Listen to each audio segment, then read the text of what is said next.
Good morning friends, आज आपका स्वागत है इस वीडियो में। और आज हम जो प्रॉफिट एंड लॉस अकाउंट है and profit and loss appropriation account है उसके बीच में जो डिफरेंस है उसके बारे में जानेंगे। तो चलिए आज हम जानते हैं कि इनके बीच में डिफरेंस क्या है। तो सबसे पहले अगर हम देखें कि प्रॉफिट एंड लॉस अकाउंट बनाया कब जाता है, ये जो प्रॉफिट एंड लॉस अकाउंट है ये ट्रेडिंग अकाउंट के बाद बनाया जाता है, यानी कि after the trading account we make profit and loss account. और जो profit and loss appropriation account है इसको बनाते हैं हम प्रॉफिट एंड लॉस अकाउंट के बाद में। और जो प्रॉफिट एंड लॉस अकाउंट है इसकी जो स्टार्टिंग होती है वो होती है हमारी ग्रॉस प्रॉफिट से या ग्रॉस लॉस से इसकी स्टार्टिंग होती है। और जो ये वाला अकाउंट है इसकी स्टार्टिंग होती है हमारी नेट प्रॉफिट से। और इसको जो बनाने का जो हमारा मेन ऑब्जेक्टिव है, पर्पज है, वो फाइंड आउट करना है कि जो नेट प्रॉफिट है या लॉस है फॉर दिस ईयर तो कितना है हमारा नेट प्रॉफिट या लॉस। फाइंड आउट करने के लिए हम इसको बनाते हैं।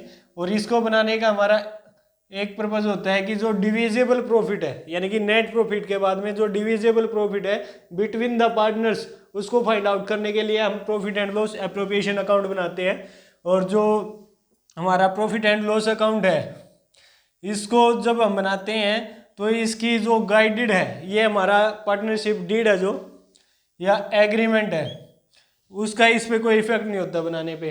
कैसे कि जो इसको बनाने के लिए जो हमारी पार्टनरशिप डीड है या फिर एग्रीमेंट है वो इसको बनाने के लिए हमें गाइड नहीं करता है, लेकिन जो प्रॉफिट एंड लॉस अकाउंट है, एप्रोप्रिएशन अकाउंट है, इसको गाइड करता है। कौन?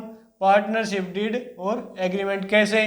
क्योंकि जो आप पार्टनर्स को सैलरी पे करोगे, पार्टनर्स को सैलरी पे करोगे या पार्टनर्स को कमीशन दोगे, इंटरेस्ट ऑन कैपिटल दोगे या फिर ड्राइंग पे इंटरेस्ट चार्ज करोगे, तो सब कुछ आपका किस में लिखा हुआ होता है? आपका पार्टनरशिप डीड में लिखा हुआ होता है।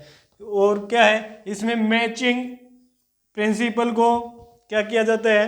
फॉलो किया जाता है। और इसमें मैचिंग प्रिंसिपल को फॉलो नहीं किया जाता, इसमें किया जाता है। अब देखते हैं कि भाई मैचिंग प्रिंसिपल होता क्या है।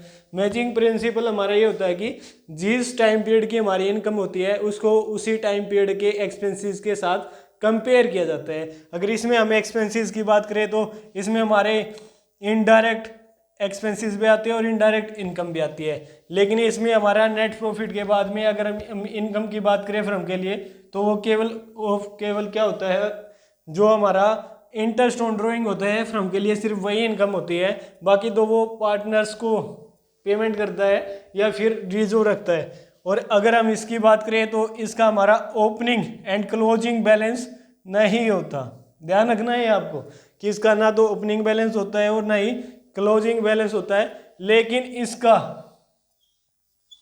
ओपनिंग बैलेंस भी हो सकता है और क्लोजिंग बैलेंस भी हो सकता है। अच्छा, इसमें ओपनिंग एंड क्लोजिंग बैलेंस कैसे हो सकता है? जैसे कि मान लो कि हमने profit and loss appropriation account बनाया है और इसमें बाई चांस हमने पार्टनर्स को जो एक्सपेंसेस की है उनकी पेमेंट नहीं हुई हमारी, तो जो पेमेंट हमने उसके कैपिटल अकाउंट में डालनी थी वो नहीं डाली है, तो वो हमारा नेक्स्ट टाइम के लिए ओपनिंग बैलेंस रह जाता है और इस ईयर के लिए क्या हो जाता है? क्लोजिंग बैलेंस हो जाता है। और इसकी बात करें प्रॉफिट एंड लॉस अकाउंट की तो चार्ज अगेंस्ट प्रॉफिट होता है। चार्ज अगेंस्ट प्रॉफिट का क्या मतलब है कि बिजनेस में भले ही आपको प्रॉफिट हो या लॉस हो, इस चीज़ से कोई फर्क नहीं पड़ेगा, हम जो प्रॉफिट एंड लॉस अकाउंट है इसको जरूर बनाएंगे और जो भी एक्सपेंसेस इसमें डालते हैं उनकी पेमेंट कंपलसरी है, हम जरूर करेंगे भले ही बिजनेस में प्रॉफिट हो या लॉस हो। लेकिन अगर हम इसकी बात करें तो इसमें इस अकाउंट को हम सिर्फ और सिर्फ तभी बनाते हैं जब हमारे पास नेट प्रॉफिट अवेलेबल होता है। अगर नेट प्रॉफिट अवेलेबल होता है तभी हम इसमें जो भी एक्सपेंसेस पेमेंट करते हैं पार्टनर्स को वो तभी करेंगे अगर प्रॉफिट है। अगर बिजनेस में या फर्म में प्रॉफिट नहीं होता है तो हम इनकी पेमेंट नहीं करते।